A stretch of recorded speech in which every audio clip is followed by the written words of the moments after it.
இன்னைக்கு வெயிட்டாக சாப்பிட்டு டைட் ஆகலான்ட்டு நான் எங்கே வந்தேன்னு பார்த்தீங்கன்னா நம்ம அரக்கோணத்தில் புதுசாக திறந்திருக்க ஸ்ரீ சரவணா ரெஸ்டாரண்ட்டுக்கு தான் இங்கே தந்தூரி சைனீஸ் இந்தியன் பிரியாணின்னு சொல்லிட்டு நிறைய இருக்கு. நாங்கள் போன நேரம் ஆஃபர் வேறு போயிட்டு இருந்துச்சு. சரின்னு சொல்லிட்டு நாங்கள் உள்ளே போயிட்டு பார்த்தா ஆம்பியன்ஸ்லாம் நல்லாவே தான் பண்ணியிருந்தாங்க. பழைய சரவணா எப்படி இருக்குமோ அதே மாதிரி தான் அவங்க இந்த சரவணாவையும் டிசைன் பண்ணியிருக்காங்க. நான்வெஜ் ஹோட்டல் வெஜ் ஹோட்டல் அப்படிலாம் கிடையாதுங்க. எல்லா சரவணாவும் ஒரே மாதிரி தான் இருக்கும். ஏசி ரெஸ்டாரண்ட்ஸ் தான். நான் போயிட்டு அவங்க கடையை நல்லா சுற்றி பார்த்துட்டு ஒரு சிக்கன் பிரியாணி ஒரு மட்டன் பிரியாணியை சொல்லியிருந்தோம். மட்டன் பிரியாணியை வந்துடுச்சு. மட்டன் பிரியாணி அந்த பீசஸ்லாம் சொல்லவே வேணாங்க, வேற மாதிரியா இருந்துச்சுங்க.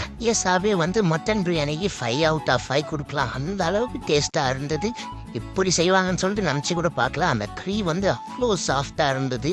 அப்புறம் ஒரு தந்தூரி சொல்லியிருந்தோம். தந்தூரியும் பார்த்தீங்கன்னா நல்லா இருந்தது, ஆவரேஜ் தான். ஆனால் சிக்கன் பிரியாணி பார்த்தீங்கன்னா அவ்வளோவா இல்லை, ஓகே தான். ஒரு முட்டை வச்சு வந்திருந்தது.